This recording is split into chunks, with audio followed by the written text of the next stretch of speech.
मैं तड़पूं तो तड़पूं मगर तुम ना मेरे लिए तड़पना। तुम अगर तड़पे तो मैं मशहूर हो जाऊंगा, मजबूर हो जाऊंगा। मैं अगर देखूं तो देखूं मगर तुम ना मुझको देखना। तुमने अगर मुझे देखा तो मैं मशहूर हो जाऊंगा। मैं अगर चाहूं तो चाहूं, तुम ना मुझको चाहना। अगर तुमने मुझे चाहा तो मैं मशहूर हो जाऊंगा। अस्सलाम वालेकुम व्यूअर्स, मैं हूं आपका होस्ट, आपका मेज़बान ज़फ़र खान, आपके अपने प्रोग्राम अनवीलिंग स्टार में। जिस तरह हम अपनी एक सीरीज़ को लेके चल रहे हैं, माइंडफुल लाइफ, और उसके हमारे कर्ता धर्ता, उसके मुअज्जिद अगर मैं कह रहा हूँ, डॉक्टर साबिर हुसैन साहब, माशाल्लाह उनकी स्ट्रगल, उनकी मेहनत आप सबके सामने है। और आज छठा एपिसोड उसका जो है हम ऑन एयर करने जा रहे हैं। और उसमें छठे एपिसोड के अंदर जब डिस्कस किया डॉक्टर साहब से, डॉक्टर साहब आज ये वाला सस्पेंस तो बताएं कि आज के एपिसोड का नाम क्या रखा जाए। तो उन्होंने कहा कि टाइप ऑफ पर्सनालिटीज़। डेफिनेटली हर एक के लिए, हम सब के लिए जो है एक अट्रैक्टिव है टाइप ऑफ द पर्सनालिटी। हर बंदे की पर्सनालिटी अलग अलग होती है, हर बंदे की टाइप अलग होती है, हर बंदे की नेचर अलग होती है। ये अल्लाह ताला का एक निज़ाम है कि हर एक को अलग अलग बनाया है, अलग अलग नेचर दी है। और कुछ अल्लाह ताला ने इंसान को, ख़ास तौर पे इंसान को ये एबिलिटी दी है, क्योंकि इंसान अशरफुल मखलूक़ात है, को अपनी नेचर को बदल भी सकता है अगर चाहे। तो वो कैसे बदल सकता है, किस तरह की नेचर के लोग होते हैं, या ये भी सुना जाता है कि कुछ एज के एक हिस्से के अंदर आके फिर आप अपनी नेचर को नहीं बदल सकते, इसमें कहाँ तक हकीकत है, ये सब आज जानेंगे आज के एपिसोड में डॉक्टर साहब के पास। और हम सब चलते हैं डॉक्टर साबिर हुसैन साहब के पास और उनसे जानते हैं type of the personalities and regarding that कि जो हमने डिस्कस किया है कि किस तरह से।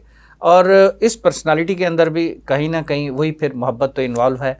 और जो हमसे मोहब्बत करते हैं और जिनसे हम सब मोहब्बत करते हैं, और हम सब एक दूसरे से मोहब्बत करते हैं, और हम सब की मोहब्बत डॉक्टर साहब के साथ है। तो चलते हैं डॉक्टर साहब के पास। जी अस्सलाम वालेकुम डॉक्टर साहब। वालेकुम अस्सलाम। कैसे हैं सर आप? खैरियत से हैं? ठीक है, बिस्मिल्लाहिर्रहमानिर्रहीम। जी ज़फ़र, कैसे मिजाज हैं आपके? अल्हम्दुलिल्लाह, अल्लाह का एहसान, परवरदिगार का बहुत चलें, करम। आज का प्रोग्राम में एक यॉर्कर या बाउंसर से करता हूँ। जी ज़फ़र, जी। आप मुझे बताइए कि ever in your life have you tried to assess your own personality? आपने कभी अपनी पर्सनैलिटी को एसेस किया है कि आपकी पर्सनैलिटी किस तरह की है? आम उर्दू ज़बान में आप बताएं। डेफिनेटली सर, उसमें शख्सियत टाइप को, ऑफ शख्सियत जो है हर वो इंसान उसको को आप पता होती है। साइंटिफिकली और क्लिनिकली लेने की ज़रूरत हाँ, नहीं है। नहीं वो आप हर सिर्फ ये इंसान को देखें पता कि होती है जी जी, आप अपना बताइए थोड़ा सा, तो फिर हम इस चीज़ कि को मेरी आगे लेते शख्सियत हैं किस कि तरह आपकी की है, किस शख्सियत तरह किस। की जी जी नहीं जी है। जी, वो बताएं। उसमें एक चीज़ का ख्याल रखिएगा कि हम्म, फितरत अलग चीज़ होती है, शख्सियत अलग होती है, नफ्सियात अलग होती है। बिल्कुल सही है। तो अब इन चीज़ों को दिमाग का मैंने कर दिया है कि हम्म, फितरत आपकी कुछ हो सकती है, नफ्सियात आपकी कुछ और हो सकती है, आपकी हम्म, शख्सियत क्या है, वो थोड़ा सा रोशनी डालें ताकि व्यूअर्स उसको देखें, क्योंकि व्यूअर्स आपके साथ अटैच है बहुत सालों से। तो जज़ाकल्लाह। उनको पता चले कि ऑन स्क्रीन ज़फ़र हमारे साथ ऐसे पेश आ रहे हैं, तो बिहाइंड द सीन्स जो हैं ज़फ़र की ओरिजिनल पर्सनैलिटी के ये कलर्स हैं, वो प्लीज़ बताएं। डॉक्टर साहब, इसमें मैं तो ये कहूँगा कि जो पर्सनालिटी है वो तो सामने वाला सही जज कर सकता है। अगर इंसान खुद बोलना शुरू करेगा तो वो तो अपने मुंह मियाँ मिट्टू वाली मेरा बात है। सवाल बहुत सिंपल सा है, सेल्फ हाँ, असेसमेंट। हमें अपनी पर्सनैलिटी के बारे में पता होना चाहिए। सेल्फ असेसमेंट में तो यही चीज़ है कि आप अपना बताइए कि आपने अब तक जो असेस किया है अपने बारे में, उसमें आपकी पर्सनैलिटी के क्या रंग रूप सामने आ रहे हैं, वो थोड़ा सा बताइए ताकि हम वहाँ से अपनी कहानी का आगाज़ करें। देखिए, उसमें पर्सनालिटी के अंदर मैं अगर अपने लिहाज से देखूं तो जिस तरह से मैं स्पोर्ट्स का शौक़ रखता हूं, ठीक है, और इसी तरह से मुझे अपने आप को मेंटेन रखने का है, शुरू से है। और उसके साथ साथ एक वेल ड्रेसिंग का एक मैं शौक़ रखता हूं। इस तरह से बाइकर्स हूँ, बाइकिंग का मेरा शौक़ है। यानी कि अगर मेरे पास 2-3 गाड़ियाँ भी हों और सिविक 1.8 तक भी हो, लेकिन फिर भी मैं कहूँगा नहीं यार, बाइक है, बाइक की जो राइड है उसकी अपनी है। तो इसलिए से और भी बहुत सारी चीज़ें इस पे, लेकिन आप अच्छे तरीके से हाईलाइट करेंगे ओके मेरी ओके ओके ओके ज़फ़र, जैसे अब आपने थोड़ा सा अपने बारे में बताया, तो जी जी। अगर हम उसको सम अप करें, तो अगर बहुत ही मुख्तसर लफ्ज़ दें तो वो हमें ज़ाहिर करता है एक्सट्रोवर्ट पर्सनैलिटी। जी क्योंकि अगर हम बहुत शुरू से इसको स्टडी करें तो दो तरह की पर्सनैलिटी सामने आती हैं आम जी तौर जी पे, जी जी, एक्सट्रोवर्ट और इंट्रोवर्ट। वैसे तो बहुत सारी हैं, अभी हम डिस्कस करेंगे। बिल्कुल सही। तो आपकी एक्सट्रोवर्ट आ रही है, एडवेंचरस आ रही है, सोशल आ रही है, आपकी पर्सनैलिटी के ये रंग नुमायाँ हो रहे हैं बिल्कुल कि सही। You enjoy adventure, you are a risk taker, और आप उस हवाले से अपने आप को मेंटेन करके भी चल रहे हैं। यानी आप महफिल की जान वाली पर्सनैलिटी जैसे होती है, वो पर्सनैलिटी अल्लाह ताला ने आपको दी है। और आपकी जो सबसे बड़ी खूबी है, वो खूबी ये है कि आप उसको ग्रूम और ग्रो करने में लगे हुए हैं जी। तो व्यूअर्स, जैसे अभी हमने बात शुरू की ज़फ़र भाई की पर्सनैलिटी के हवाले से, तो यही बात आप सब के लिए है। जो माइंडफुल लाइफ हमने सीरीज़ शुरू की थी या कर रहे हैं हम उसके प्रोग्राम्स, उसका बुनियादी मकसद ये है कि हम अपने बारे में जानें और जानकर फिर भरपूर, कामयाब और एक खुशगवार ज़िंदगी गुजारें। और वो उस वक्त तक मुमकिन नहीं है जब तक हमें ख़ुद अपने बारे में पता ना हो। हमें पता हो और फिर हम उसके हिसाब से अपनी जो शख्सियत के, अपनी नफ्सियात के जो पॉजिटिव रंग हैं उनको इन्हेंस करें और जो नेगेटिव एस्पेक्ट्स हैं उनको हम रेक्टिफाई करने की कोशिश करें। तो उस असल में सूरत हम में अपने बारे में तो जानते हैं, लेकिन जो हमारे व्यूअर्स हैं या ज़्यादातर हमारी जो जनरेशन है या आजकल के लोग को छोड़ के वैसे भी मेजॉरिटी ऑफ द पीपल जान के बारे में ज़्यादा जानने की कोशिश करते हैं अपने आप तो को उसमें जानने भी की ज़फ़र बजाय। उसमें भी ज़फ़र बात ये कि आप जान की शख्सियत को जान गए तो समझ लो आप अपने आप को मान गए, आप अपने आप को खुद ब खुद पहचानेंगे। आप कोशिश करें कि एक दूसरे के बारे में जिनसे आप अटैच हैं, जिनसे आप राब्ता रखते हैं, जिनसे मोहब्बत करते उनको भी हैं, जानने की कोशिश उनको करें। जानने की कोशिश करें। उनसे जानकर आपको पता चलेगा कि उनकी पसंद क्या है, उनकी नापसंद क्या है, आपकी शख्सियत में कौन सी चीज़ ऐसी है जो उनको अच्छी लगी, उनकी शख्सियत में ऐसी क्या बात है जो आपको बहुत उससे इंस्पायर किया। और ये सारे फैक्टर्स जब आप जानेंगे तो यकीन कीजिए कि आपके ये न्यूरॉन्स जो हैं ये आपके डेवलप होते हैं, ये खुलते हैं, न्यूरोट्रांसमीटर्स आपके बनना शुरू होते हैं और आपकी जो मेंटल कैपेबिलिटीज़ हैं वो इतनी बढ़ती हैं कि फिर आप दुनिया में कुछ भी कर सकते हैं। हमारी पिछली एपिसोड्स में आपने सुना होगा, देखा होगा मैं बात करते हुए कि हमने ये बात की थी मोहब्बत, इश्क और प्यार के बारे में, जो प्रोग्राम हमने किया था, कि उसमें ये जज्बा इतना पावरफुल होता है कि उसके नतीजे में आदमी दूध की नहरें तक बहा डालता है, पहाड़ खोद डालता है, पता नहीं क्या क्या कुछ नहीं होता। तो वो सब चीज़ें एक दूसरे को समझे बगैर नहीं चलती। अब हम आते हैं थोड़ा सा आगे की तरफ कि जैसे पर्सनैलिटी टाइप्स की ज़फ़र आपने बात की, तो अब हम बात करते हैं सबसे पहले पर्सनैलिटी कि पर्सनैलिटी है क्या, शख्सियत क्या है। पर्सनैलिटी बेसिकली एक लफ्ज़ है जो ग्रीक वर्ड से वहाँ से ड्राइव किया गया है, यूनानी ज़बान का वहाँ से निकला है, पर्सोना से। पर्सोना का मतलब जो ग्रीक ज़बान में, यूनानी ज़बान में है, वो एक नकाब, ग़िलाफ़ या एक पर्दा या एक मास्क का है। कि एक ज़माने में यूनान में जब स्टेज ड्रामे हुआ करते थे, यानी उस ज़माने में तफरी का एक ही मुतमा था कि वो मंबा था कि वो स्टेज ड्रामा किया करते थे, तो उस वक्त वो बहुत सारे मास्क बना के रख लेते थे और वो एक ही कैरेक्टर वो मास्क बदल बदल के स्टेज पर आता था और वो अदाकारी करता था। कभी वो किसी बादशाह का होता था, कभी विलन का होता था, कभी किसी सुपह सालार का, वज़ीर का, मलका, ग़ुलाम, लौंडी, मतलब वगैरह वगैरह।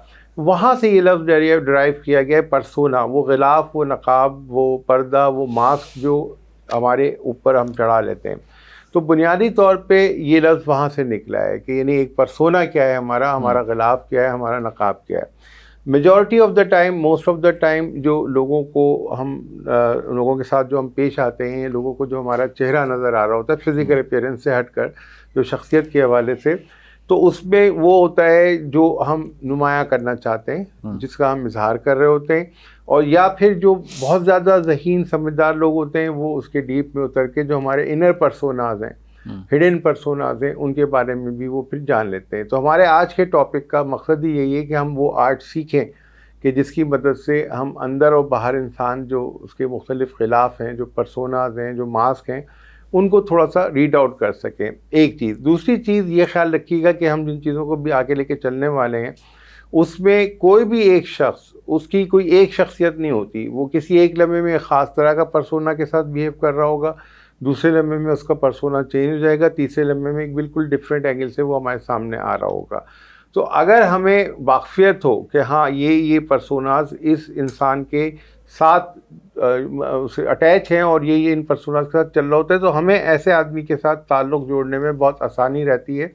गड़बड़ वहाँ हो जाती है कि हम समझते हैं कि मैं या ज़फ़र किसी एक ख़ास इंटरेक्शन में अटैच है किसी के साथ, और जब उससे बिहेवियर हमारा चेंज होता है तो वो शख्स कंफ्यूज हो जाता है। तो कंफ्यूजन से अगर हमने बचना है, हमने अपने मामलात को स्ट्रॉन्ग रखना है, अपने मामलात को मजबूत रखना है, तो उस सूरत में ज़रूरी है कि हम पर्सनैलिटी के बारे में जानें, अपनी और दूसरों की, और ये देखें कि एक शख्स के अंदर कितने एक शख्सियत के कितने रंग हैं, कितने रूप हैं, कितनी खुशबू हैं, कितने पर्सोनाज हैं, कितने ख़िलाफ़ हैं।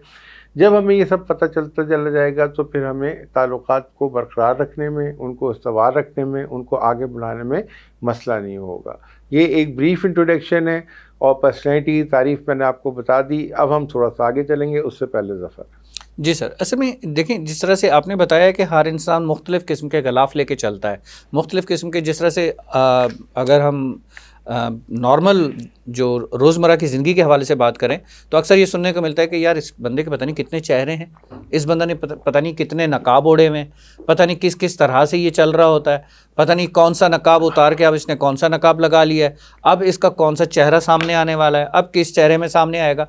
अगर उस एंगल से बात करें या उस व्यू से बात करें तो क्या वो उसकी नेचर को होता है या वो उसकी पर्सनैलिटी को हाईलाइट कर रहा होता है? उसके नेचर को ये चीज़ हाईलाइट करती है जो यकदम वो इंसान ट्विस्ट हो जाता है, 360 डिग्री पे मूव हो जाता है, तो क्या वो उसकी नेचर के पॉइंट ऑफ व्यू से, जिस तरह आपने कहा कि personality is the separate thing, nature, habit, ये सारी चीज़ें अलग अलग हैं, तो क्या वो नेचर में आएगा या पर्सनालिटी में आएगा? नेचर के बारे में जो मेरा इल्म है, नाक़िस इल्म है, वो ये कि नेचर हम तब्दील नहीं कर सकते। नेचर कभी भी किसी शख्स की नहीं बदलती। ओके। अल्लाह ताला ने जिस शख्स को जिस नेचर पे पैदा कर दिया वो आखिरी सांस तक वही नेचर रहेगी उसकी।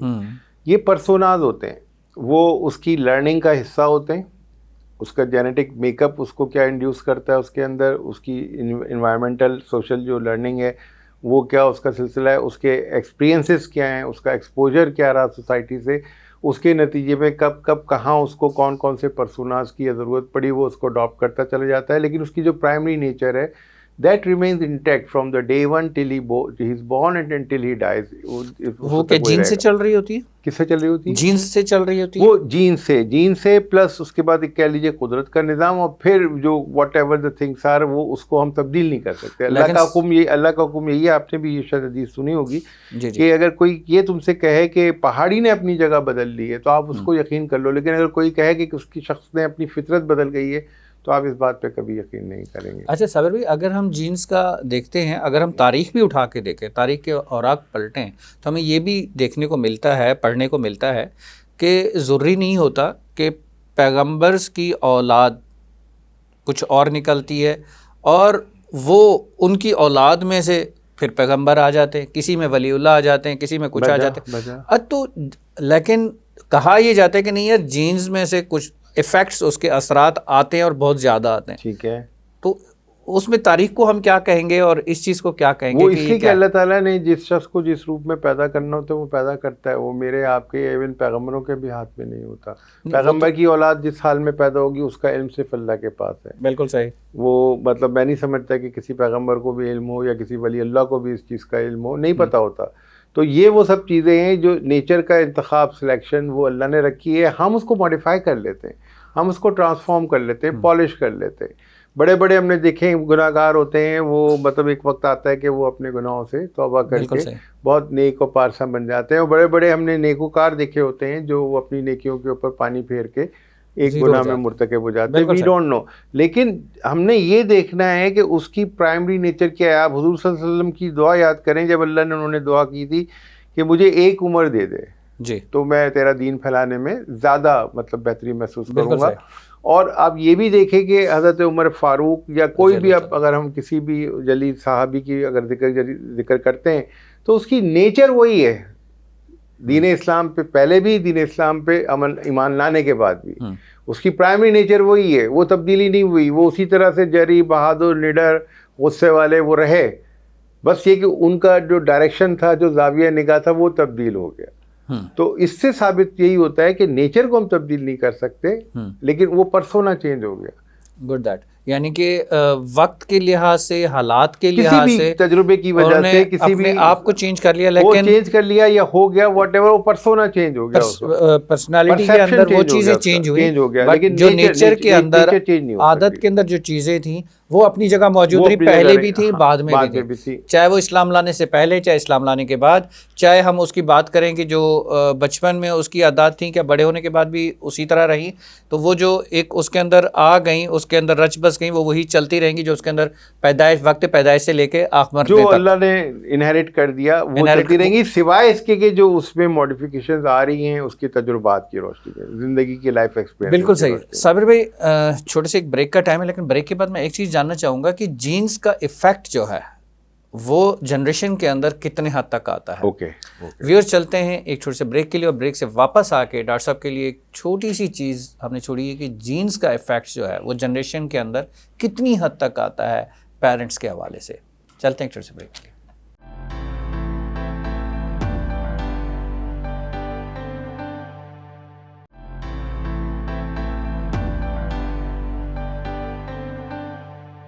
वेलकम बैक व्यूअर्स, चलते हैं हम अपने प्रोग्राम के बकिया हिस्से की तरफ। हमने डॉक्टर साहब के पास एक क्वेश्चन छोड़ा था अपने नॉलेज के लिए, आप व्यूअर्स के पॉइंट ऑफ व्यू से, अपने पॉइंट ऑफ व्यू से, कि जीन्स का इफ़ेक्ट हमारी जनरेशन के ऊपर कितना होता है, क्या क्या चीज़ें इफ़ेक्ट करती हैं। देखने को तो बहुत कुछ मिलता है, हमारे जहनों में सवाल तो बहुत सारे हैं, और उसमें वो चीज़ें वाकई होती भी हैं या नहीं होती, ये जानते हैं डॉक्टर साहब से। लेकिन डॉक्टर साहब मुझे बता चुके हैं कि वो ऑनलाइन लेंगे एक दूसरे डॉक्टर साहब को जो उनके क्लास फेलो भी हैं, दोस्त भी हैं, वो इस वक्त ऑस्ट्रेलिया में मौजूद हैं, डॉक्टर हाफिज़ मसरूर अली साहब। उनको कॉल पे लेंगे, उनसे हम भी जान पाएंगे इसी हवाले से, और कुछ और सवाल भी उनसे कर पाएंगे। तो डॉक्टर साहब, जिस तरह से ब्रेक पे जाने से पहले हमारा डिस्कशन चल रहा था, और उसमें एक क्वेश्चन रेज हुआ था रिगार्डिंग दैट कि जीन्स का इफ़ेक्ट जो है वो जनरेशन के ऊपर आने वाली पे कितना इफ़ेक्ट करता है। Okay right. अब जैसे अभी आपने जो सवाल किया उस हवाले से कुछ बातें मैंने अभी की भी हैं और बाकी हम मसरूर से भी पूछेंगे। जी जी। अब मैं थोड़ा सा, एक मेरी ही लिखी हुई किताब है उसमें पर्सनैलिटी का जो चैप्टर है उससे मैं कुछ अल्फाज जुमले आपको पढ़ के सुना रहा हूँ ताकि वो थोड़ा सा मोर साइंटिफिक हो जाए। शख्सियत के लिए अंग्रेज़ी में पर्सनैलिटी का लफ्ज़ इस्तेमाल होता है। ये लफ्ज़ दर हकीकत कदीम लातिनी ज़बान के लफ्ज़ परसोना से निकला है। परसोना चेहरे के उस गिलाफ या मास्क को कहते हैं जो कदीम रूम के अदाकार अदाकारी के वक्त इस्तेमाल किया करते थे। तिब्बी और नफ्सियाती इस्तिलाह में ये लफ्ज़ किसी भी फ़र्द के अंदर सख्ती से पेवस्त शुदा रवैये की उन खुसूसियात को ज़ाहिर करने के लिए इस्तेमाल होता है जो ख़ास तौर पर दीगर अफराद से ताल्लुकात, मामलात और समाजी सलाहियतों पर असरअंदाज होती हैं। इन खुसूसियात को शख्सी खुसूसियात या पर्सनैलिटी ट्रेट्स कहा जाता है। शख्सी खुसूसियात दो अवामिल के मिलने से जन्म लेती हैं। अव्वल फितरी, खूनी, ख़ानदानी या मौरूसी जेनेटिक, और दोम माहौलियाती या इन्वायरमेंटल। और माहौल से अखज़ करने और सीखने की तबई सलाहियत, ये शख्सी खुसूसियात वक्त के साथ साथ समाजी दबाव, परेशानियों, दिमागी और हयातियाती तब्दीलियों के ज़ेर असर अपना ज़ाहिरी रंग रूप बदलती रहती हैं, लेकिन उनकी बुनियादी हैयत में कोई नुमायाँ तब्दीली नहीं आती। यही वजह है कि किसी भी फ़र्द की शख्सियत की बुनियादी हैयत को समझना जितना आसान है, उसके मज़ाहिर और बदलते हुए रवैयों को तवज्जो की गिरफ्त में लेना उतना ही मुश्किल काम है। तो आपने जो सवाल किया कि जीन्स का इम्पैक्ट, तो डेफिनेटली पहला फैक्टर तो जेनेटिक होता है। कोई भी बच्चा जब पैदा होता है तो वो अपने माँ बाप या उनके माँ बाप या आबा और अजदाद जो एक चेन चली आ रही है वो उसका असरात लेकर पैदा हो रहा होता है। वो उसकी फिज़िकल फीचर्स में भी आ रहा होता है, उसके मेंटल फीचर्स में भी आ रहा होता है। दूसरा, फिर जैसे जैसे वो बच्चा ग्रो कर रहा होता है और वो जो उसके इन्वायरमेंट में जो चेंजेस आ रही होती हैं, जो उसको लर्न करने का मौका मिल रहा होता है, जो रवैये उसके साथ लोग बर्ताव रखते हैं, उन सब से वो जो सीखता है, तो वो सब चीज़ें उसके अपने रवैयों को मुतासर करती हैं, उसके अपने बिहेवियर को अडॉप्ट करती हैं, डेवलप करती हैं। वो फिर उसकी शख्सियत के मुख्तलिफ मज़ाहिर या पर्सोनाज वो सब डेवलप करती चली जाती हैं। तो first definitely there is a genetic factor and second there is environmental factor जो उसकी लर्निंग में हिस्सा ले रहे होते हैं। इन दोनों फैक्टर्स ही की वजह से उसकी शख्सियत एक ख़ास पर्सोना, एक ख़ास शख्सियत की हामिल होती चली जाती है। क्या जो माहौल होता है सराउंडिंग का, क्या उससे चेंजिंग्स नहीं आती इंसान की पर्सनालिटी के अंदर? आती रहती हैं, सारी उम्र आती रहती है, सारी उम्र आती रहती है। तभी मैंने अभी गुफ्तगू के शुरू में कहा था कि वो पर्सोनास बदलते रहते हैं, उसके बिहेवियर में तब्दीली आती रहती है। जो वो लर्न कर रहा है वो चीज़ें रेसिप्रोकली वो सोसाइटी को दे रहा है, वो चाहे या ना चाहे, वो उसका बिहेवियर में तब्दीली आ रही है। जेनेटिक इफेक्ट्स जो है वो यानी लेकिन जो है? अभी हम इससे पहले बात कर चुके हैं, जिसका साइकोलॉजी में इतना जिक्र नहीं है, लेकिन हम उसको मैं अपनी ज़बान में समझाने के लिए करता हूँ, फितरत जी। वो भी इसमें भी ये बात की गई है कि उसकी जो प्राइमरी नेचर है वो चेंज नहीं होती, उसके जो ज़ाहिरी मज़ाहिर हैं वो चेंज हो जाते हैं, वो पर्सोना चेंज हो रहे होते हैं, लेकिन जो उसकी इंटरनल जो नेचर है वो चेंज नहीं होगी। अगर अल्लाह ने किसी शख्स के दिल में संगदिली और करख्तगी रखी है, वो कितना ही सखी क्यों ना बन जाए, वो कहीं ना कहीं वो मैनिफेस्ट होगी, वो उसके वो शो ऑफ हो जाएगा, वो शो ऑफ हो जाएगा, वो शो ऑफ हो जाएगा उसके अंदर, ये चीज़ें रहेंगी, ये चीज़ें रहेंगी। अब ये जो इल्म सीखने का और इसको सीख कर अडॉप्ट करने का जो सबसे बड़ा फ़ायदा ये है कि हमें अपने बारे में पता चल जाता है कि बाय बर्थ डिफ़ॉल्ट सॉफ्टवेयर हमारा क्या है, उसमें अल्लाह ने क्या पॉजिटिव दिया है, क्या नेगेटिव दिया है, और उसकी रोशनी में फिर हम अपने अंदर तब्दीली लेकर आ सकते हैं कि ये नेगेटिव है, इसको हम ख़त्म करना है, ये पॉजिटिव है, इसको हमने इन्हेंस करना है। तो आई थिंक कि now the time has come कि मसरूर मियाँ ने जो कहा था, तो मैं अब उनको ज़रा ऑनलाइन ले रहा हूँ, फिर मैं आपका जी मैं कॉल करता हूँ फ्रॉम द ऑस्ट्रेलिया। वियर्स डॉक्टर हाफिज़ मसरूर अली साहब, जो माशाल्लाह हाफिज़ कुरान भी हैं और इस वक्त ऑस्ट्रेलिया के अंदर मौजूद हैं, और डॉक्टर साबिर हुसैन साहब के क्लास। डॉक्टर साहब कैसे हैं, आप ठीक हैं? तबीयत कैसी है आपकी? अल्हम्दुलिल्लाह मैं ठीक हूँ। सबसे पहले प्रोग्राम में तशरीफ़ आवर के लिए, प्रोग्राम में शामिल होने के लिए, ऑनलाइन आने के लिए हम वेलकम करते हैं आपको। और हमारे इस प्रोग्राम के अंदर डेफिनेटली एक टाइम का होगा, क्योंकि हमारा पाकिस्तान का जो जीएमटी टाइम है और प्लस आपका जो टाइम है उसमें काफ़ी डिफरेंस है। आप इस वक्त ऑस्ट्रेलिया में मौजूद हैं और हमारे साथ ऑनलाइन हैं। सर, इसके लिए हम आपका शुक्रिया अदा करते हैं। हमारा प्रोग्राम जिस तरह से चल रहा है और उसमें डॉक्टर साहब से डिस्कशन चल रहा था, और आज का जो हमारा एपिसोड था, सब्जेक्ट था जो हमने बनाया, वो है type of the personalities. Type of the personalities, कितनी टाइप की पर्सनालिटीज़ है इंसान की, उसको थोड़ा बहुत डिफ़ाइन किया हमने ब्रेक से पहले। और प्लस अभी डॉक्टर साहब से ब्रेक पे जाने से पहले एक क्वेश्चन मैंने रेज़ किया था कि जो जीन्स का इफ़ेक्ट होता है वो आने वाली जनरेशन के ऊपर कितना इफेक्ट करता है, और कितने परसेंटेज उसके अंदर वो सेम पर्सनालिटीज़ या हैबिट्स या नेचर जो है वो ट्रांसफ़र होती हैं आने वाली जनरेशन के अंदर जीन्स के लिहाज से अपने बड़ों से। ये उनने डॉक्टर साहब ने कहा था कि स्पेसिफिकली इसका जवाब जो है वो डॉक्टर मसरूर साहब से ले लेते हैं, तो इस हवाले से भी हमने आपसे जानना है। तो now it's time up to you. जी जफर भाई, देखिए बात यह है कि जो पर्सनैलिटी जो है, जाहिर है कि वो एक इंग्लिश का वर्ड है जिसको हम उर्दू में जो है ना शख्सियत कहते हैं। जी बिल्कुल सही। और शख्सियत जो है वो इंसान की जो है वो जीन्स से ही जो है उसके अंदर नमूदार होती है। बिल्कुल सही। लेकिन चूंकि शख्सियत जो है वो अगर सिर्फ जीन से ही नमूदार हो, तो इसका तो मतलब ये है कि हम जो है उसके पाबंद हो गए, और हालात और वाक़यात जो जिंदगी में वो भी उसके पाबंद हो गए। तो ऐसा नहीं है। बिल्कुल सही। शख्सियत जो है वो इंसान की जेनेटिक्स उसमें डेफिनेटली होती है, लेकिन उसको जो है हालात के हिसाब से उसको बेहतर और खुशनुमा भी बनाया जा सकता है, और उसके हिसाब से जो है अपनी ज़िंदगी के हालात को देखते हुए, सिचुएशंस को देखते हुए उसमें तब्दीलियां भी लाई जा सकती हैं। तो आपका जो ये सवाल है कि शख्सियत, इंसान की जो पर्सनैलिटी होती है वो कितनी तरह की होती है, तो यही सवाल है जफर जी बिल्कुल। Yes, you are right sir, you are right. ठीक है। देखिए शख्सियत जो है, इंसान की शख्सियत कई तरह की होती है। आम तौर पे अगर हम इसको आम फाहम जो है वो अंदाज से बयान करें, तो ये है कि कुछ लोग होते हैं जो मिजाजन जो है उसूले होते हैं, कुछ लोग होते हैं मिजाजन जो है तन्हाई पसंद होते हैं, कुछ लोग जो है मिजाजन जो है पल में तोला और पल में माशा होते हैं, कुछ लोग जो है मिजाजन जो है बहुत ज्यादा जो है ना खुशगवार और बहुत ज्यादा वाइब्रेंट और बहुत आउटगोइंग टाइप के लोग होते हैं। कुछ लोग जो है मिजाज बहुत जल्दी परेशान हो जाने वाले होते हैं, जिसको कि हम मतलब ये है कि अंग्रेजी में तो उसको कहते हैं कि बहुत एंशियस होते हैं। इसी तरह से कुछ लोग ऐसे होते हैं जो कि बहुत जल्दी जो है ना क्विकली जो है ना उनके जो है ना वो मिजाज में ना उतार चढ़ाव आ जाता है। ये सब पर्सनैलिटीज के नाम होते हैं। कुछ लोग ऐसे भी होते हैं जो कि एक जिसको कि हम लोग वहम कहते हैं ना, वहमी लोग, जिसको हम लोग कहते हैं यार ये तो बहुत वहमी है, वो भी एक पर्सनैलिटी होती है। तो अगर हम इन सब के अगर हम शक्की मिजाज उसको दूसरे लफ्जों में कह सकते हैं, शक्की मिजाज दूसरे लफ्जों में कह सकते हैं।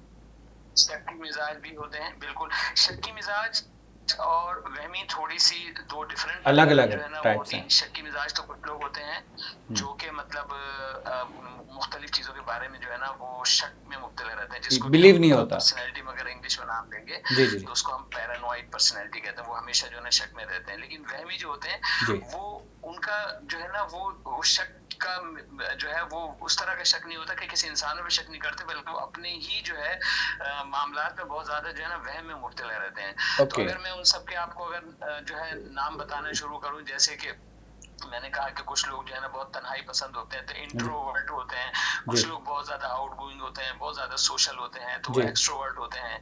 अगर जो लोग वहमी होते हैं हम उसको ऑब्सेशनल पर्सनैलिटीज कहते हैं। इसी तरह से जो लोग कुछ शक्की, आपने बात की, जो कि वहमी नहीं होते बल्कि शक्की होते हैं, तो उनको पैरानॉइड पर्सनैलिटी कहते हैं। इसी तरह से कुछ लोग होते हैं जो कि मतलब पल में तोला और पल में माशा होता है। ये बहुत मतलब है कि लोगों को अक्सर इस बात की शिकायत रहती है कि हम जो है वो ऐसे लोगों से जो है ना किस तरह से जो है ना वो मामला करें कि जो जिनका मूड ही कुछ जो है ना वो एक जैसा नहीं रहता, तो वो उसको हम साइक्लोथाइमिक कहते हैं, यानी वो एक जैसे मूड पे नहीं रहते। अच्छा, कुछ लोग ऐसे हैं कि बिल्कुल जो है ना आमतौर पे मतलब बहुत खामोश, तो मैंने कहा कि एक तो होते हैं ना इंट्रोवर्ट, लेकिन एक होते हैं बहुत ज्यादा जो है ना वो आमतौर पे जो है ना मिजाजन जो है वो उदास रहते हैं, तो वो मतलब डिप्रेसिव उनकी पर्सनैलिटी होती है। अच्छा, इसी तरह कुछ लोग होते हैं मामूली सी बात पे उनके हाथ पैर फूल जाते हैं, उनको हम एंशियस पर्सनैलिटी कहते हैं। कुछ लोग होते हैं कि वो उनमें एतमाद की कमी होती है, वो चाहते हैं उनका काम जो है ना कोई उनके साथ रहे, कोई ना कोई, वो डिपेंडेंट टाइप के लोग होते हैं। तो मैंने आपको जो है ना इतनी सारी जो है ना वो पर्सनालिटीज गिनवाई आपने माशाल्लाह। नो डाउट, नो डाउट, अल्हम्दुलिल्लाह। अच्छा, इसमें आपने जो सबसे पहले डिफाइन किया जीन्स के हवाले से, जो सबसे चीज़ मुझे तो बहुत अच्छी लगी, आई एम श्योर दैट के व्यूअर्स के पॉइंट ऑफ व्यू से और उनके जो हमारे व्यूअर्स हैं, उसके अलावा जितनी भी आवाम है उसके लिहाज से उनको ये चीज़ एक्चुअली जहन में बैठी हुई होती है कि जी ये तो इसके जीन्स के अंदर चल रही है, गुस्सा है तो ये तो इसके जीन्स के अंदर चल रहा है, अगर ये काम नहीं करता लेज़ी है तो इसका बाप भी लेज़ी था इसलिए ये लेज़ी है, अगर ये मेहनत नहीं करता कामचोर था तो इसलिए ये भी कामचोर है। तो आपने जो बहुत अच्छा डिफाइन किया कि नहीं, अल्लाह ताला ने इंसान को अशरफुल मखलूक़ात बनाया है और अल्लाह ताला ने इंसान के अंदर ये एबिलिटी रखी है कि ठीक है जीन्स के अंदर वो चीज़ थी, वो चीज़ें माहौल की वजह से, घर की वजह से वो जीन्स के साथ साथ वो भी आई, हैबिट का हिस्सा बनी, लेकिन अल्लाह ताला ने चूंकि इंसान को अशरफुल मखलूक़ात बनाया और वो इतनी ताकत रखता है कि वो उसको बदल सकता है, उस वक्त को बदल सकता है, अपने आप को बदल सकता है, अपनी उन आदात को बदल सकता है और अपनी उस पर्सनैलिटी को चेंज कर सकता है। आई एम राइट सर, यही आपका मीनिंग था जो मैंने डिफाइन किया? आपने उसको सही समझा, लेकिन मैं उसको थोड़ा सा अगर आप जी प्लीज जरा डिस्क्राइब कर दीजिए। जी डिस्क्राइब कर दीजिए। देखिए, एक चीज होती है पर्सनैलिटी, एक होती है पर्सनैलिटी डिसऑर्डर। जी बिल्कुल। अगर हमें किसी की शख्सियत हम चाहते हैं कि भाई वो तब्दील कर ले, तो इसका मतलब ये है कि उसकी शख्सियत की वजह से जो ना कुछ मसाइल पैदा हो रहे हैं। बिल्कुल सही। शख्सियत, पर्सनैलिटी और पर्सनैलिटी डिसऑर्डर में फर्क ही यही है। मिसाल के तौर पे देखें, गुस्सा जो है एक मतलब ये कि नॉर्मल इमोशन है, मतलब ये कि किसी को जो है गुस्से वाली बात पे गुस्सा आना जो है ना कोई नॉर्मलिटी नहीं है, ये गुस्सा आ सकता है ना, ठीक है, लेकिन हर चीज का जो है ना, अगर फर्ज करें कुछ तन्हाई पसंद शख्स है तो ठीक है, आप उसको जबरदस्ती जो है ना वो सुबह उठ के जो है ना ढोल नहीं बजाना शुरू कर देगा, उसकी जो है उस टाइप है वो, लेकिन उसकी वजह से अगर उसकी जिंदगी में परेशानियां पैदा हो रही हैं, उसके घरेलू हालात मुतासिर हो रहे हैं, यानी किसी भी शख्स की जो भी पर्सनैलिटी है वो इस हद तक जो है वो मतलब ये कि उस पर हावी हो चुकी है कि उसकी वजह से उसके घरेलू हालात या उसका रोजगार या उसके सराउंडिंग्स में जो है ना उसका जो भी वो अगर मुतासिर होने लग जाता है, तो फिर आप कहेंगे भाई इसकी तो शख्सियत जो है ना तब्दील होने की जरूरत है, इसकी वजह से परेशानी हो रही है। अब ये सवाल आपका जो आता है कि शख्सियत जो है वो अगर पैदा जीन्स में है तो कैसे तब्दील हो सकती है? देखिए, ये बिल्कुल टोटली तो शख्सियत नहीं तब्दील हो सकती है। कोई अगर फर्ज करें पैदाइशी तौर पर अगर किसी का रंग काला है या रंग गोरा है, वो उसकी जीन्स में शामिल है ना, वो तो नहीं ठीक हो सकता। लेकिन इसी तरह कुछ बीमारियां होती है, मिसाल के तौर पर ब्लड प्रेशर है या डायबिटीज है, ये भी जीन्स में शामिल होती है, लेकिन ये पैदाइशी तौर पे तो नहीं शामिल होती। अगर हमें किसी को पता है कि किसी की फैमिली में डायबिटीज है या किसी की मतलब ये कि जीन्स में शामिल है, तो हम उसको एडवाइज ये करते हैं कि भाई आप जो है ना थोड़ा सा अपने वजन का ख्याल करेंगे, मीठे का ख्याल करेंगे, आपको वरना डायबिटीज जल्दी हो जाएगी, मुकाबलतन उसके कि जिसके फैमिली में ये इलनेस नहीं है। बिल्कुल सही। अगर किसी की फैमिली में फर्ज करें लेजी, आपने एक मिसाल आपने वर्ड यूज किया कि बाप लेजी था तो भी लेजी, यानी सुस्तुल वजूद हो, ठीक है। अब ऐसे लोगों के लिए यहाँ पे पेरेंट्स का बहुत इंपॉर्टेंट रोल होता है। देखिए, कोई भी शख्सियत जो है वो इंसान की बचपन से जो है ना, हम हमेशा पर्सनैलिटी जो है ना वो उसकी एज है, पर्सनैलिटी डिसऑर्डर जब भी हम डायग्नोज करते हैं तो 18 साल की उम्र के बाद करते हैं, कभी भी नहीं कहेंगे 14 साल के बच्चे को इसको पर्सनैलिटी डिसऑर्डर है। उसकी वजह यह है कि एक डेवलपमेंटल पीरियड से बच्चा गुजर रहा होता है, पैदाइश से लेके यानी आप सोचे 2 साल, 4 साल, 6 साल, 8 साल, 10 साल, आप सोचे कि कितने हालात से वो बच्चा गुजरता है। 18 साल बहुत बड़ा टाइम होता है, और ये 18 साल का टाइम जो होता है पेरेंट्स के साथ, और मतलब ये कि जो स्कूल के टीचर्स के साथ ज्यादा से ज्यादा गुजरता है। बिल्कुल ऐसे तो बच्चा सोता है, दिन में स्कूल में होता है, शाम को पेरेंट्स के साथ होता है। अगर किसी को पता है कि मेरी पर्सनैलिटी जो है ना उसीलिए है, फर्ज करें एक बाप को पता है और उसको पता है कि मेरे बच्चों में भी आमतौर पर ये आमतौर पर बच्चों में भी ये चीजें पैदा हो जाती है, ट्रांसफर हो जाती है। दो वजह, एक तो उनकी जेनेटिक्स की वजह से, दूसरी लर्न बिहेवियर। जो बाप घर में गुस्सा करता है ना, बच्चे भी उससे गुस्सा करना सीखते हैं। जो बाप मतलब घर में खामोश है, एक तरफ बैठा हुआ है, ज्यादा नहीं सोसाइटी में नहीं मिलता जुलता, कहीं आता जाता नहीं, उसके बच्चे भी कहीं नहीं आते जाते, क्योंकि तो ये चीजें ऐसी होती है कि माहौल से सीख रहे होते हैं। मतलब कुछ तो है, इश्क में भी जुनून के आसार, और कुछ लोग भी दीवाना बना देते हैं, वो हिसाब है। तो पर्सनैलिटी किसी की अगर है तो उसको शुरू से ही जो है थोड़ा सा ढालने की जरूरत होती है। इसमें जो है ना एक बहुत बड़ा फैक्टर जो है ना एजुकेशन का है। हम लोग जो है वो एक मकान को बनाने के लिए बेहतरीन इंजीनियर तलाश करते हैं, लेकिन एक नस्ल, एक नई जनरेशन को बनाने के लिए हम पेरेंटिंग जो बहुत प्यारा डॉक्टर साहब, आपका बहुत प्यारा जवाब था। इसमें मैं एक छोटे से ब्रेक की आपसे इजाज़त चाहूँगा, और ब्रेक से वापस आके मुझे आपसे सिर्फ एक क्वेश्चन रहता है जो पूछना है, और बाकी डॉक्टर साहब से जान पाएंगे। और आई एम श्योर दैट के इस ब्रेक के दौरान आप हमारे साथ रहेंगे। क्वेश्चन मैं आपके लिए ज़रूर छोड़ के जा रहा हूँ कि आइडियल पर्सनालिटी कौन सी होती है और क्या होती है व्यूअर्स के पॉइंट ऑफ व्यू से। एक छोटे से ब्रेक की इजाज़त चाहूँगा, ब्रेक से वापस आके हम यहीं से कंटिन्यू करते हैं।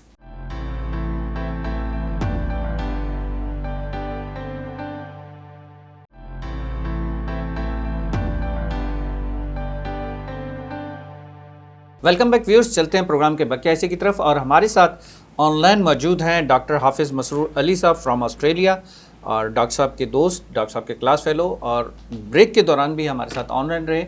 और ब्रेक के दौरान जो है, हम ब्रेक पे जाने से पहले एक क्वेश्चन मैंने छोड़ के आया था डॉक्टर मसरूर साहब के पास कि मसरूर भाई ये बताइएगा कि आइडियल पर्सनैलिटी कौन सी है।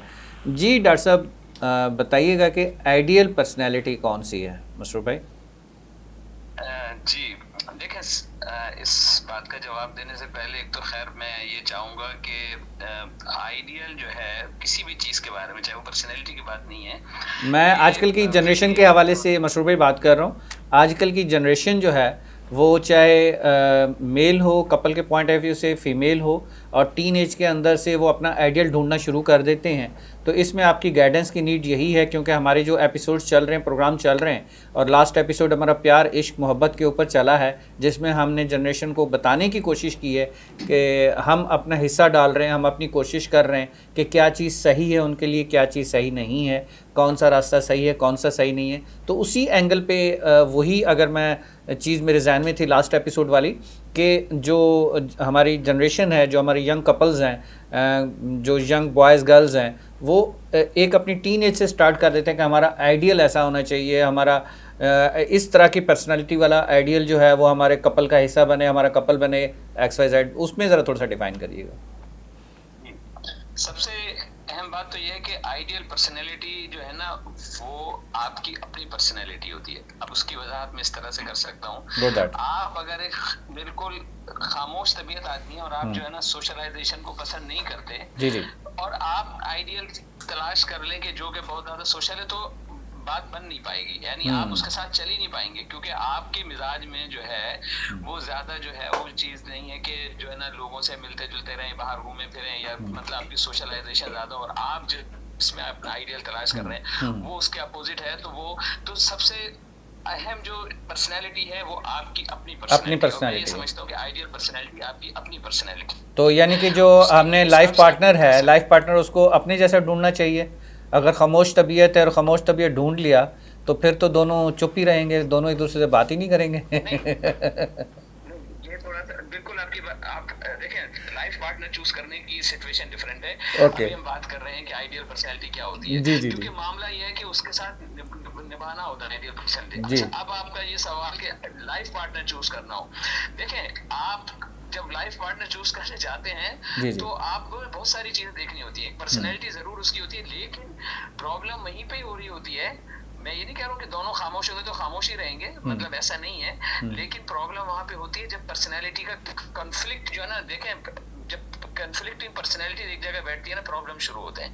मिसाल के तौर पे अगर फर्ज करें एक आदमी जो है ना वो उसीला है और दूसरा आदमी भी उसीला है, तो आप मुझे बताएं, तो अब तो ये सवाल होगा कि भाई उसने तो अपने जैसा ढूंढा, तो फिर तो मतलब ये कि फिर बनेगी कैसे, फिर बनेगी कैसे बनेगी कैसे जी। तो यहाँ पे जो है ना, मैंने कहा था जब वो बनेगी कैसे, तो उस लाइफ पार्टनर ढूंढने के लिए तो पर्सनैलिटी, अपोजिट पर्सनैलिटी का होना चाहिए लाइफ पार्टनर के लिए फिर अपोजिट पर्सनैलिटी का होना चाहिए कि अगर बंदा खुद गुस्सीला है तो सामने वाला चिल हो, और अगर खुद चिल है तो सामने वाला गुस्से वाला। ये नहीं, ये इसका ताल्लुक जो है पर्सनैलिटी डिसऑर्डर से, उसके इलाज से होता है। हम देखें पर्सनैलिटी डिसऑर्डर का जब भी इलाज होता है ना, मरीज से ज्यादा जो है ना दूसरे लोगों से रब्ता करते हैं।